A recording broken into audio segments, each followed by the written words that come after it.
first let's talk about his walking itself. How did he used to walk? SubhanAllah. So Sahaba used to love him so much that they recorded each and everything about him, how he used to walk and so on. So his walking style, it's basically, it's said that he used to walk very fast. He used to have very fast pace, and he used to take long steps, and he used to lift his legs with vigor, with force. It's as if like Sahaba described that Rasulullah Sallallahu Alaihi Wasallam used to walk as if like somebody how they go down the stairs. That's how it used to be. He used to lean forward when he used to walk, and basically it also shows you that he was not arrogant like people who are arrogant. They push out their chest and walk. That he was not like that. So he would be very fast and move very quickly, and they also said he wouldn't drag his feet like other people. He would do it normally and lift the leg with vigor. And also, when he used to walk with people, he used to tell the Sahaba radiallahu anhum, that they should walk in front of him, just out of humbleness again, because he didn't want to be like, okay, I'm the Prophet, I should always be in the front, you be in the back. No. So he always used to be in the back and tell people that to be in the front. But still, his walk was so fast that Sahaba radiallahu anhum, they would have difficulty in keeping pace with him. And that's why Abu Hurairah radiallahu anhu, he said that I did not see anyone walk faster than him. And they found it very difficult to keep pace with him. So that was the style of Rasulullah sallallahu alaihi wasallam. And he used to place his steps very softly on the ground. That's what we call it. And let's look at his ride. So now we have these cars and bikes or whatever.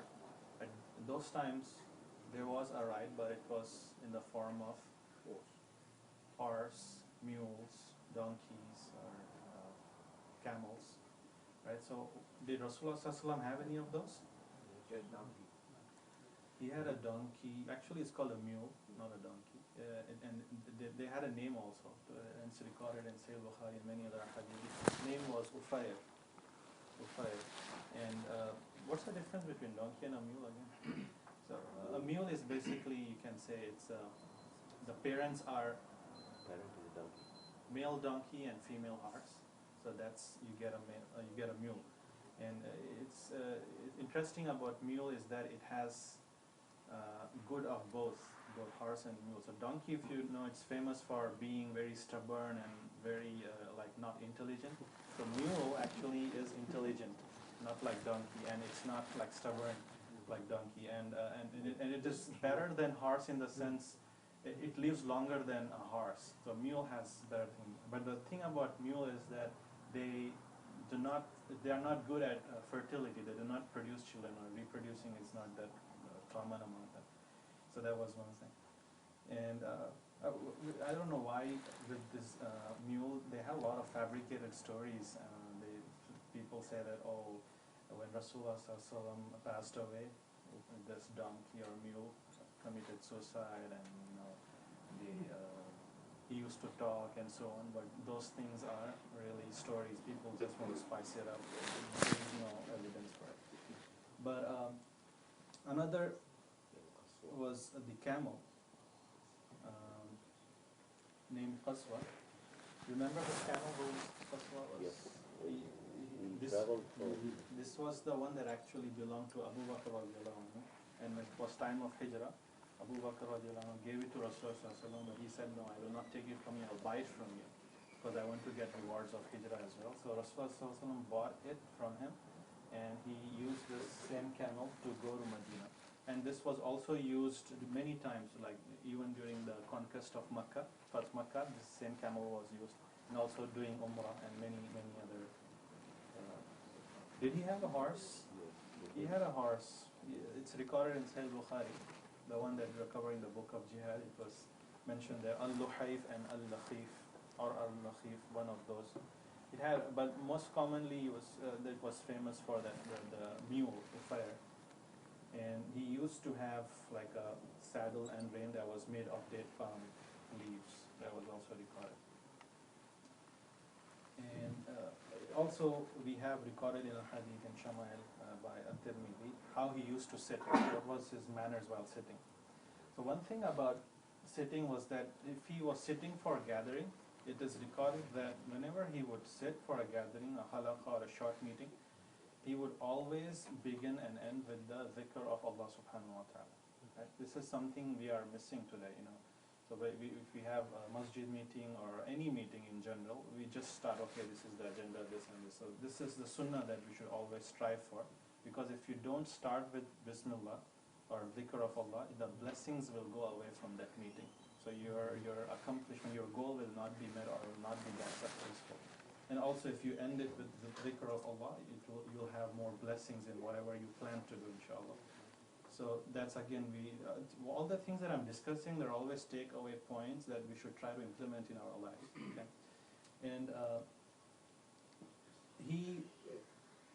it's recorded that he used to sit in various positions, and it's also said that he would sit cross-legged in the masjid even actually. So cross-legged, you put one leg over the other. That is allowed. Some people, I don't know why this shouldn't be done, but it's from Sunnah, it is proved. Like this way. Not this way. Or this. Yeah, This one, yeah, this one I'm talking about. Yeah. Ah, that's good. So he used to. If you sit like this, you shouldn't face the feet towards Makkah. Is that okay? Yes, some scholars said that it is out of respect that Yeah, you should. respect for that. Yeah, but some people even say you shouldn't even sit like that in masjid also. Yeah, but some scholars said it is okay if you face it towards Qibla, but out of respect doesn't harm. We should always keep it away. And also, he would also sit in qarfasa posture, like sitting on the buttocks and raising your knees and holding like this. Many people sit like that. That position is forbidden if you don't have good clothing to cover yourself. It's because we have a hadith from that. But Rasulullah ﷺ would also sit in that position. Sit on your buttocks and raise your knees, yeah, exactly like that, and hold your knees on that. He would sit, but again, he would make sure that he's properly covered. The clothing is very important. And it's also reported that he would lie on a pillow on his left side. That is also recorded in Shama'il.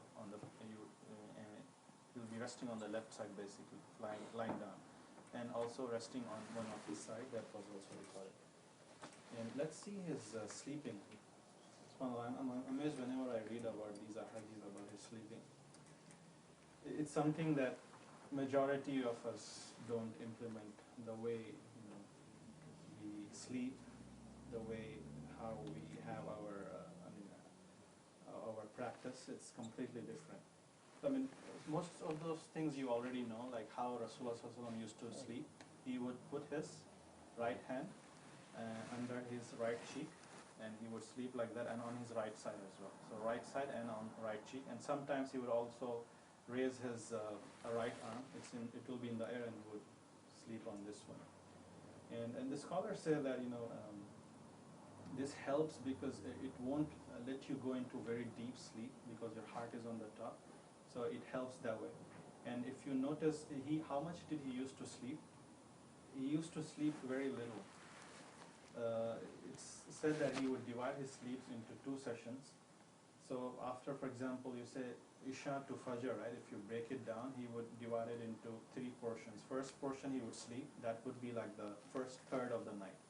And then half of the night, he would wake up and read Qiyamul Layl, Tahajjud, half of the night. And then 1/6 of the night, he would again go back to sleep just before Fajr prayer. So if you're talking about 9 o'clock Isha and 6 o'clock Fajr prayer, so 9 to 12 he would sleep, and then 12 to like 4 o'clock he would be this version, 4 hours, and then he would before. But there was why was he able to do it? Because his lifestyle was like that. For example, there's one thing that is mentioned about him is that he used to take qaylula, right? That is like a midday nap, like 20 minutes or so. This is again a practice which we don't implement. So if you take that 20-minute power nap, as they call it here, That will really give you so much energy, and it will also take away your that huge sleep backlog that you have. So that really helps. And we see here that people and doctors say that, oh, you should sleep 7 hours, 8 hours sleep, that is like medically required. But we don't really consider one fact. There are many factors that make you need more sleep. For example, if you eat like almost 80% full stomach, 90% full stomach, your body will get so weak that it will require more sleep. But Rasulullah ﷺ, as we will see, his eating habits were all different. So if you eat little, your sleeping would also not be that much. Okay, and also those Sahaba, they used to be very, very active. Rasulullah ﷺ used to do a lot of physical activity. And if you like, in today's world, if you exercise, the more you exercise, your body will be more fit. If your body is not fit, your sleeping requirements will shoot up, 7 hours, 8 hours. Okay, so keep your sleep very less. And also, as I said last time, what was his mattress again? Like this, just two-fold, right? Yeah. What's interesting is that he never said that, oh, I'm a prophet, I have very strong iman, I can easily get up for tahajjud and fajr, no problem. No, he didn't say that. He actually worked towards it, made it easy upon himself. He chose not to sleep on a four-folded mattress or a mat. So that's something, again, we have to think. It's okay that you have good taqwa, but you also have to try towards it. Make it easy upon yourself body. It's easy to wake up probably Qaimul Layl and Fajr for those who have very strong iman, but your body will need more sleep if you do not follow all these sunnahs.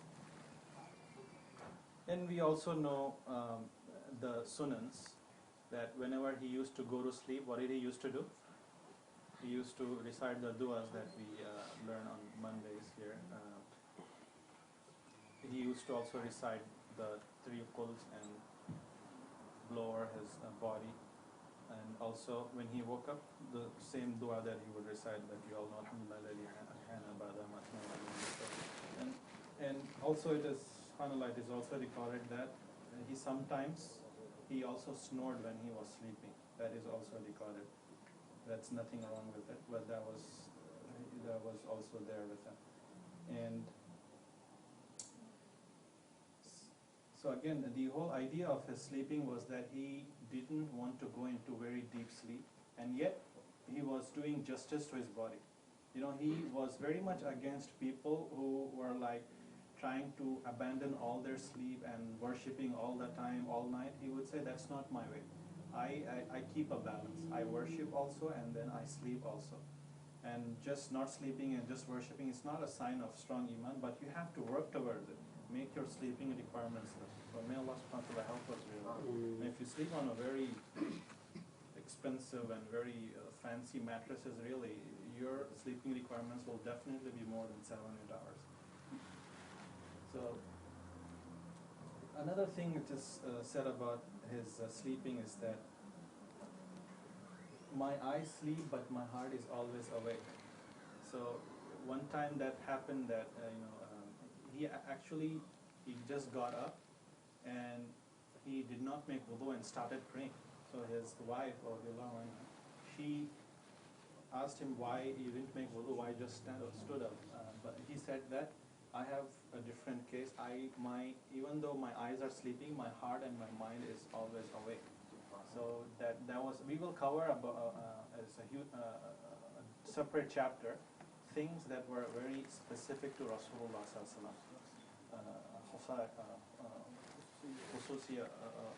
wasallam. There was exclusive characteristics of Rasulullah sallallahu alaihi wasallam. I have a huge list. So one of them is this. We'll cover at that time also, inshallah.